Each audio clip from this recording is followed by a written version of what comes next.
제가 학폭을 당했을 때 가해자를 용서하기가 굉장히 힘들었는데 생각해보면 저 자신을 더 용서하기 힘들었어요.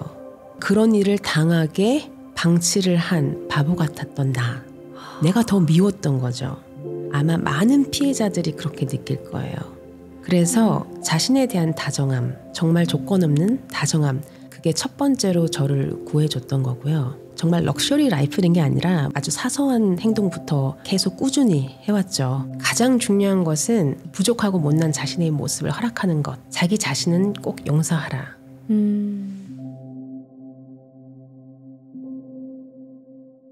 제가 작가님에 대해서 이렇게 검색을 해봤을 때 영국의 IAPT에 대한 설명이 많이 나오더라고요. 근데 이게 어떤 건지 한번 설명을 해주시면 좋을 것 같아요.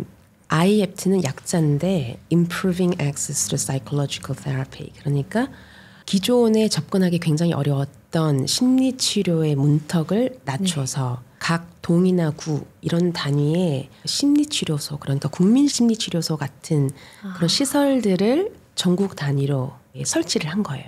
정부에서요? 네.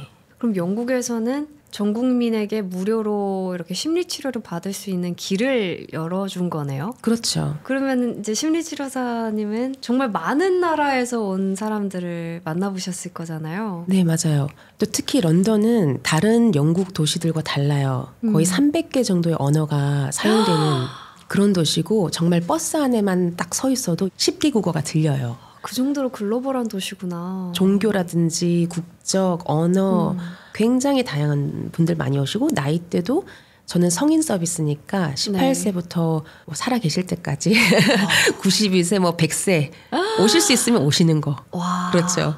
그러면 약간 좀 나이대가 높으신 분들, 80대, 90대이신 분들은 어떤 고민을 가지고 오시나요?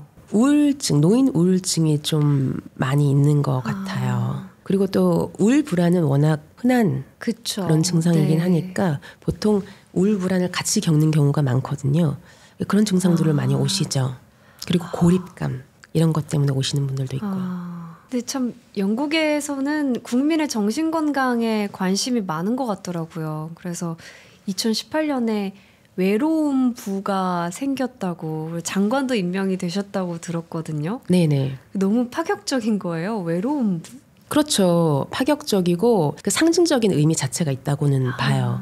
우리가 그만큼 여러분을 케어하고 있다.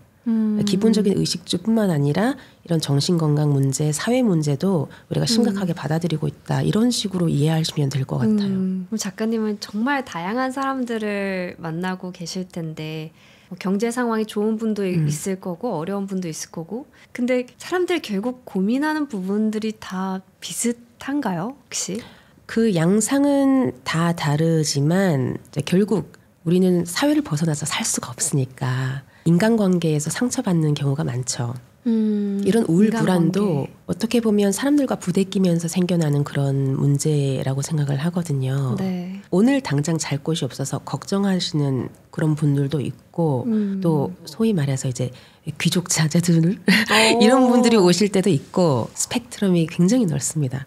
그런데 결국 자기 나름의 무게를 지고 사는 것 같더라고요. 꼭 사회적으로 굉장히 존경받는 위치이거나 경제적으로 풍족하다고 해서 우리가 생각하는 만큼 행복하진 않구나. 그 사람 사이에서 그리고 또 가족 내에서 발생하는 그런 여러 가지 문제들 때문에 굉장히 고통받는 분들이 많이 계셨어요. 작가님이 이번에 쓰신 책이 나는 다정함을 선택했습니다잖아요. 네. 이렇게 다정함을 키워드로 신간을 쓰게 되신 계기가 뭐였는지 또 궁금했습니다. 처음에 제가 책을 쓰기 전에 저 자신에게 질문을 시작했어요. 이런 혐오와 그리고 분노가 만연한 시대, 그리고 불신과 불안이 팽배한 시대에 우리는 도대체 무엇에 기댈 수 있는가? 저는 그래도 다정함이다라고 스스로 어떤 결론을 냈어요. 윤리적인 당위성뿐만 아니라 과학적으로 그 다정함이란 게 굉장히 우리에게 실은 이롭다. 이런 연구를 많이 접하게 또 됐고 또 개인적인 이유도 있었고요. 개인적인 이유는 제가 굉장히 많은 고통을 받았잖아요. 학창 시절에. 그리고 네. 또 20대에 또 유학을 가면서 힘든 시기가 쭉 이어졌는데 그래도 저를 구원해 줬다고 해야 되나? 그런 것은 다정함이었다라고 생각을 하거든요. 나를 구원한 건 다정함이었다. 네. 제가 학폭을 당했을 때 그 가해자를 용서하기가 굉장히 힘들었는데 생각해보면 저 자신을 더 용서하기 힘들었어요. 왜요? 나는 잘못한 게 없잖아요. 그쵸. 근데 그런 일을 당하게 방치를 한 바보 같았던 내가 더 미웠던 거죠. 근데 그게 실은 자기 혐오, 자기 공격인데 아마 많은 피해자들이 그렇게 느낄 거예요. 그래서 자신에 대한 다정함, 정말 조건 없는 다정함, 그게 첫 번째로 저를 구해줬던 거고요. 아주 사소한 행동부터 계속 꾸준히 해왔죠. 정말 럭셔리 라이프인 게 아니라 뭐 머리 한 번 더 만지고 주변 정리하고 꼭 밥 챙겨 먹고 이런 사소한 거.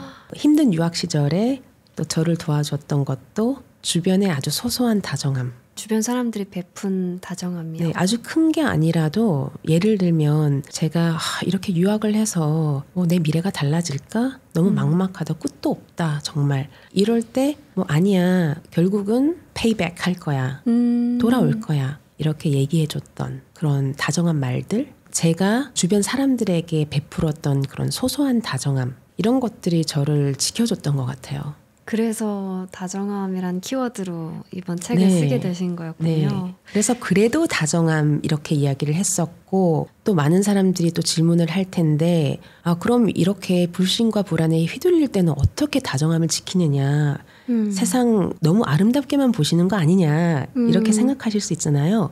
당연히 아름답지만 않죠. 그럼에도 불구하고 우리가 무게중심을 지킬 수 있고 또 다정함을 지켜주는 단호한 힘을 키울 수 있다라고 저는 봐서 다정함이랑 단호함의 균형 지점을 찾는 방법 그런 것들을 다루었어요. 이 책의 제목 앞에 그럼에도 불구하고가 붙어도 좋겠네요. 그럼에도 불구하고 그렇죠. 나는 다정함을 선택했습니다. 네.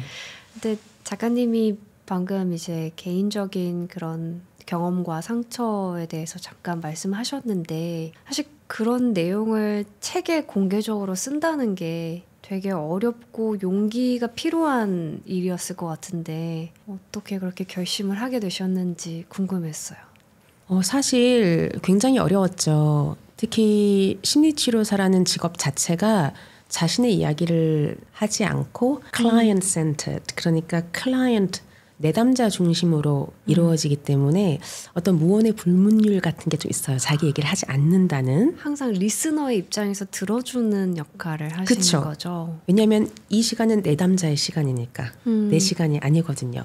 또 그걸 공유하기 힘든 이유는 내담자가 저에 대한 부정적인 고정관념이 생긴다거나 하는 문제들이 또 있기 때문에 얘기를 하지 않는 게 좋다라고는 해요.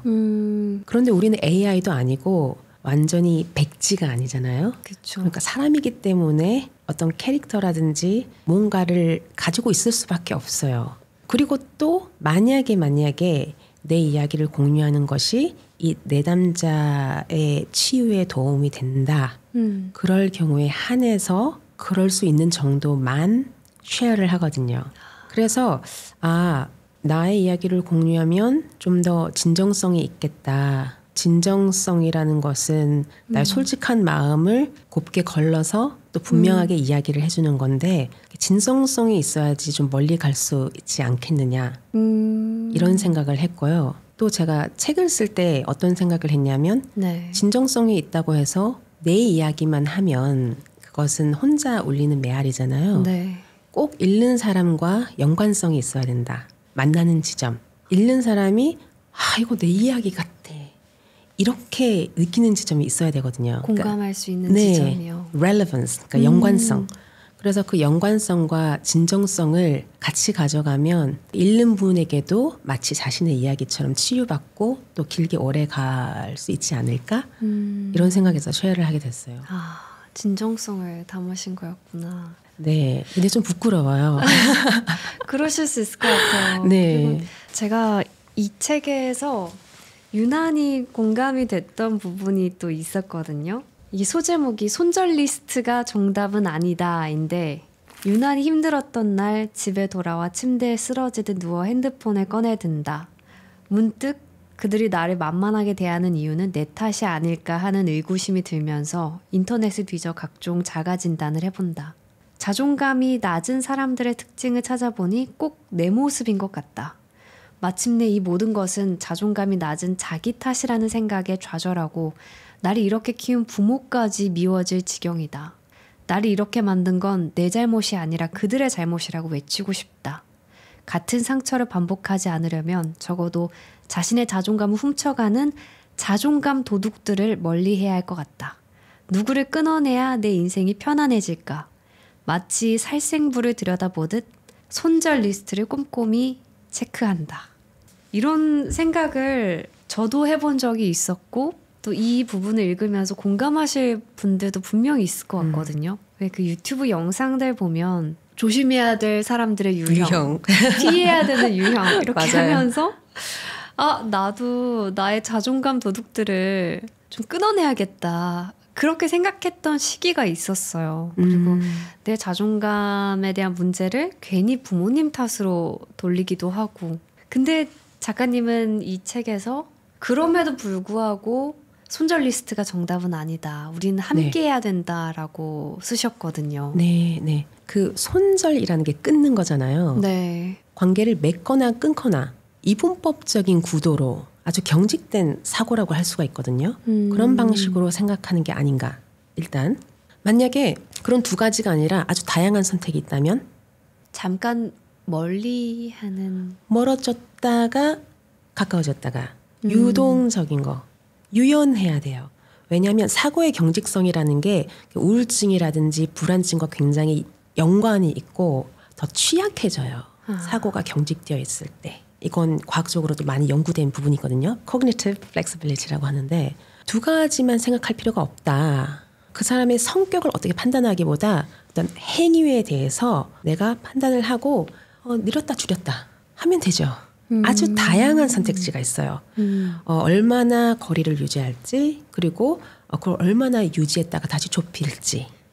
왜냐하면 생애 주기에 따라 어차피 우리 관계는 변할 수밖에 없거든요. 친구 관계도 그렇죠. 그렇죠. 네. 아이 키우면 좀 멀어졌다가 은퇴해서 심심하면 가까워졌다가 좀 이래요. 그러니까 꼭 그렇게 생각할 필요 없다. 또 두 번째는 관계는 영원하다라고 믿는 것 같아요. 한번 끊어지면 끊어지고 한번 가까우면 영원한 베프. 꼭 그런 건 아니잖아요. 그렇게 생각할 때가 많았던 것 같아요. 그쵸? 한번 끊어지면 영원히 끊어진다. 한 10년 있다가 전화 올 때도 있어요. 돈 빌려달라고. 3천만 원만 줘 이렇게. 그럼 좀 거리를 안드로메다급으로 좀 버려놨다가 네. 그 다음에는 좀 가까워질 수 있는 거고 상황이 잠잠해지면 그렇게 움직이는 거죠. 사랑은 움직이는 겁니다. 그런 것처럼 관계는 움직이는 거예요. 유연하게 생각을 해야겠네요. 네. 근데 저는 그 문장이 또 좋았거든요.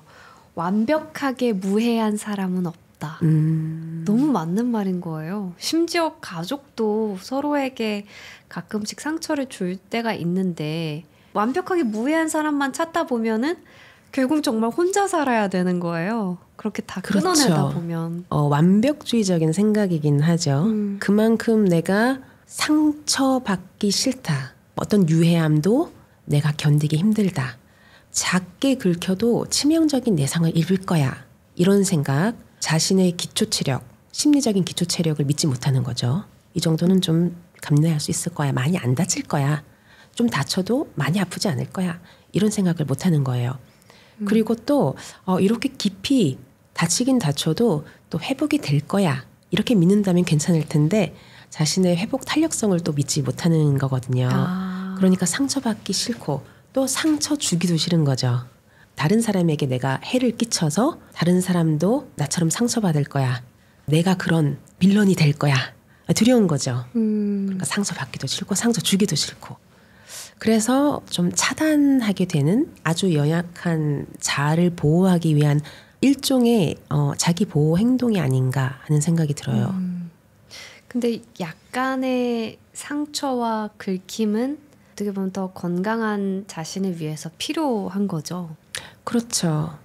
왜냐하면 자존감이라는 건 어느 정도의 어려움을 극복하는 과정에서 생겨나거든요. 왜냐하면 아무런 해가 없는 무균실에서만 30년을 살다가 딱 나가면 아주 작은 세균에도 감염되고 크게 아플 수가 있잖아요. 네. 그걸 한번 겪어보지 못했던 거예요.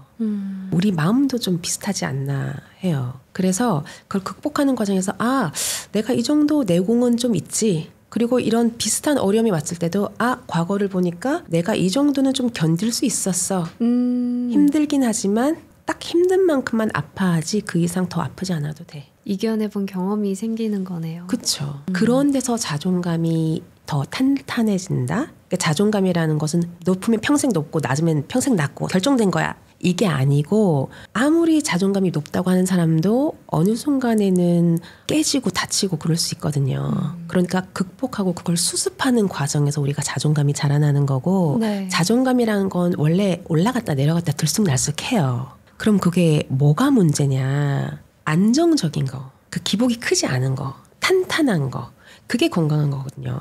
그러니까 어떤 상태에서는 올라갈 수 있어요. 근데 어떤 상태는 좀 내려갈 수 있고. 네. 그런데 그 오르내림이 크지 않고 어느 정도 안정적이다. 그게 아주 건강한 자존감이라고 저는 생각을 해요.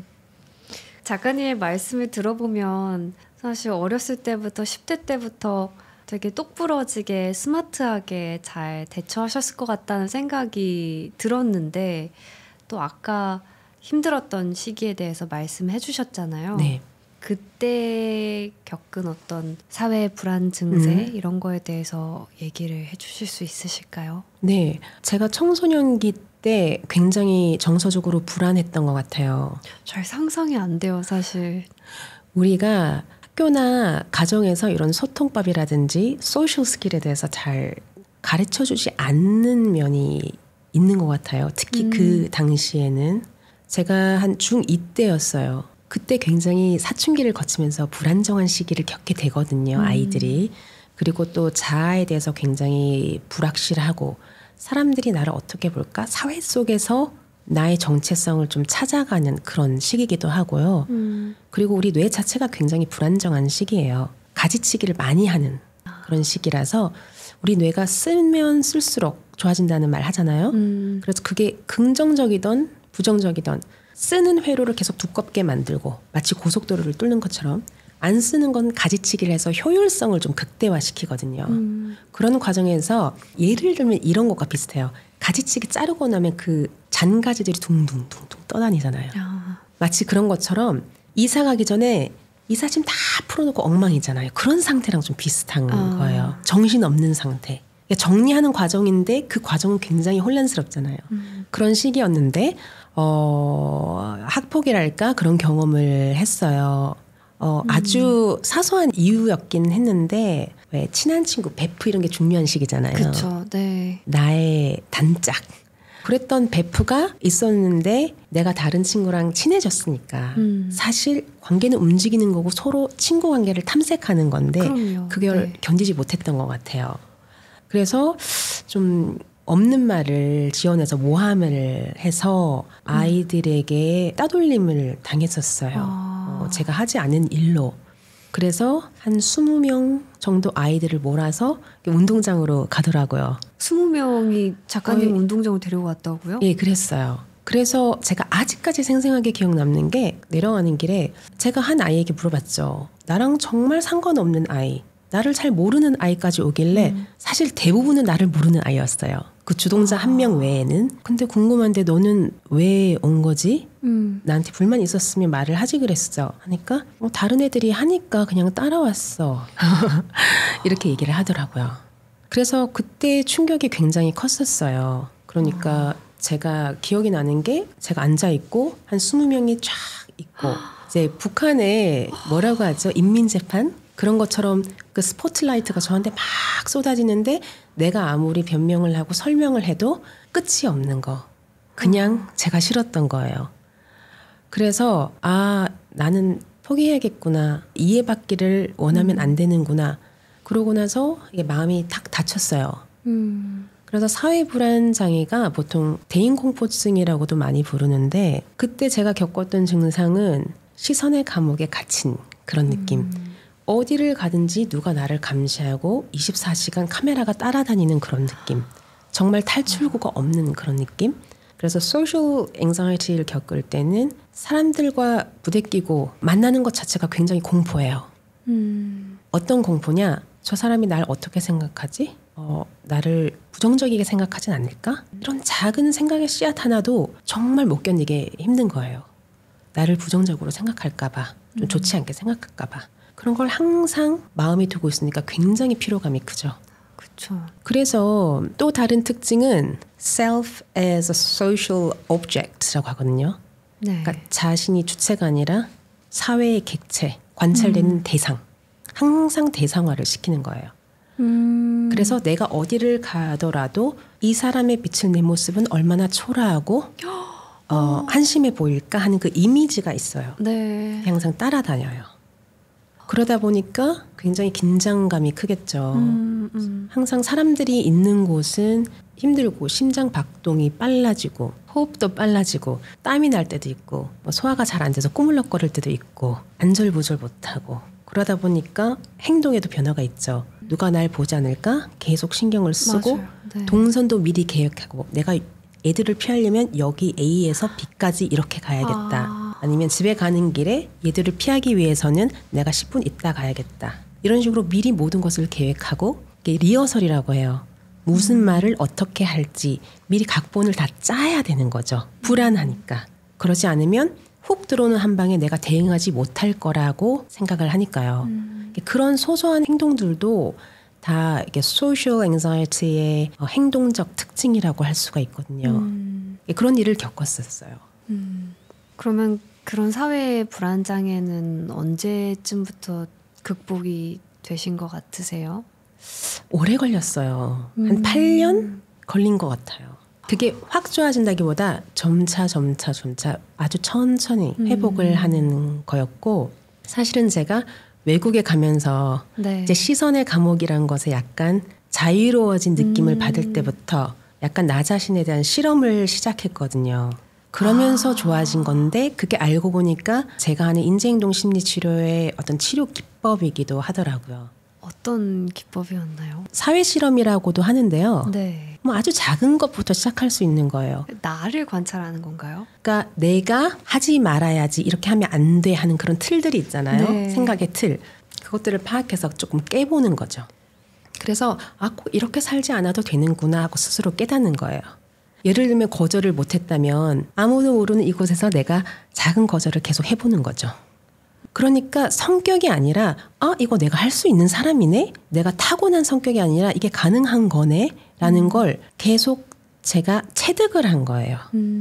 그러니까 이런 배움은 학습을 한다고 되는 게 아니라 체험을 해야 돼요. 체험.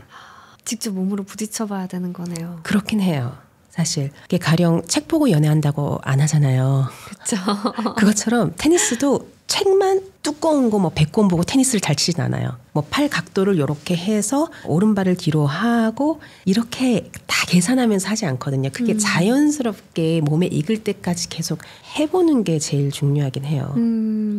사회 불안, 범불안 증세 이런 거는 사실 정말 많은 사람들이 겪을 수 있을 만한 일인 것 같거든요. 네. 여기 책에 써 있는 그런 내용들을 종합해서 봤을 때는 저도 그런 불안 증세가 있었던 것 같고 지금도 어떤 트리거가 있으면 또 불안해지는 때가 오는 것 같은데 또 여기서 불안 지수에 대해서 설명을 해주신 게 좋았어요. 그래서 불안 지수를 계산을 할 때 이 위험에 대한 어떤 상황에 대한 인지 그리고 내가 그 위험 상황에 대해서 어떻게 대처할 수 있는지 그 공식에 따라서 또 불안 지수가 달라질 수 있더라고요. 네. 불안을 느낀다는 건 감정이잖아요. 그럼 그 감정은 어디서 나오는 걸까? 확 생겨나는 건 아닐 거예요. 뭔가 위험한 게 있다라고 생각하니까 아니면 위험한 게 험한 것이 다가온다 이렇게 생각을 했을 때 그런 두려움을 느끼는 거거든요. 과거의 상처가 큰 부분을 차지하겠죠. 내가 이렇게 힘들었는데 이런 비슷한 게 좀 오고 있다. 올 거야. 자, 보면 제가 설명한 부분은 뭐였냐면 이 상황을 내가 위험하다고 생각할수록 그러니까 overestimating, 그러니까 과대하게 너무 위험하다고 생각할수록, 그리고 내가 그걸 잘 대처하지 못한다고 생각할수록 불안이 커지는 거거든요. 그러니까 예를 들면 호랑이가 있는데 호랑이가 아주 크고 뭐 배고픈 상태다. 그럼 10점 만점에 10점이겠죠. 네. 근데 그걸 대처하는 나의 능력은 0은 없어요. 1이에요. 제일 작은 수가 1밖에 안 된다. 그럼 10 나누기 1이니까 그 불안 지수는 10점이죠. 네. 근데 예를 들면 알고 봤더니 저 호랑이가 좀 아프다. 비실비실하고 뭐 이빨도 몇 개 뭐 빠졌다. 발톱도 없다. 잘 못 움직인다. 그러면 그 위험 지수가 10이 아니라 한 6이라고 쳐요.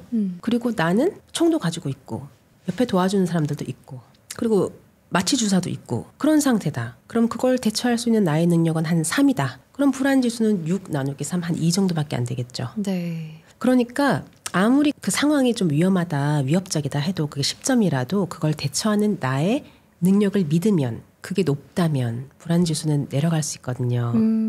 그러니까 그 삶에서 항상 안전할 수는 없어요. 그렇죠? 네. 그리고 얼마나 위험한지 우리가 모를 수도 있어요. 변수가 늘 생기잖아요. 그쵸? 예상치 못한 변수가. 그러니까 중요한 건 뭘까요? 불안을 덜 느끼려면? 분모를 크게 하거나 그렇죠. 분자를 작게 하거나. 그렇죠. 맞아요. 네. 아주 심플해요. 그러니까 분모를 키우려면 그걸 대처하는 나.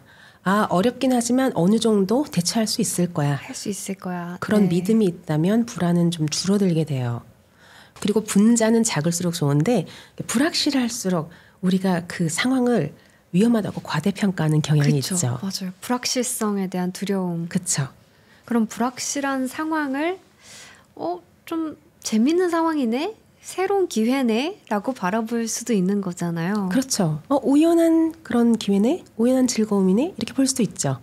결국에 불안이라고 하는 것도 내가 이 상황을 어떻게 바라보는지 그리고 나의 능력을 어떻게 생각하는지 굉장히 주관적인 영역이었네요. 그렇죠. 어떻게 보면 생각의 차이라고 할 수 있어요. 인식의 차이. 네. 네.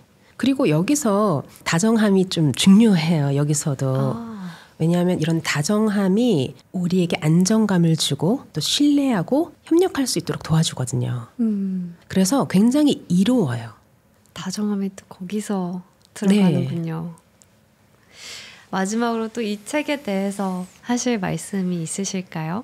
이 책은 제가 다정함이 해답이다 이런 생각으로 쓰게 됐는데요. 그냥 윤리적으로 그렇게 해야 한다는 당위성이 아니라 과학적으로 우리에게 어떻게 이로운지 아주 재미있는 연구와 그런 사례들을 많이 담았고요. 그리고 첫 번째 책과는 달리 저의 개인적인 이야기도 여러분들에게 좀 더 다가가기 위해서 많이 공유를 했어요.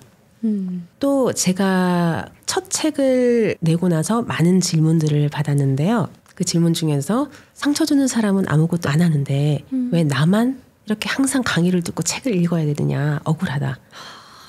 우리 엄마 아빠를 어떻게 바꾸느냐, 내 아이 배우자를 어떻게 바꾸느냐, 이런 질문. 그리고 개인이 아무리 소통 능력을 키워봤자 사회가 져야 될 책임은 왜 책임지지 않느냐, 사회가 할 수 있는 것은 왜 이야기를 하지 않느냐, 이런 여러 가지 질문들이 있었어요. 정말 예리한 질문들이고 여기에도 제가 화답하는 마음으로 책을 썼어요. 제가 정말 강조하고 싶었던 것은 제가 아픔을 겪으면서 긴 치유 과정을 거쳤는데 그중에서 저한테 가장 소중했던 것은 나 자신을 위한 한없는 다정함이었어요. 그게 나만 지키는 것이고 나에게 무한정 주어지는 그런 자유가 아니라 좀 부족해도 서툴러도 그런 모습을 허락하는 그런 배움의 과정. 저는 배움이란 것은 좀 부족하고 못난 자신의 모습을 허락하는 것이라고 생각을 하거든요.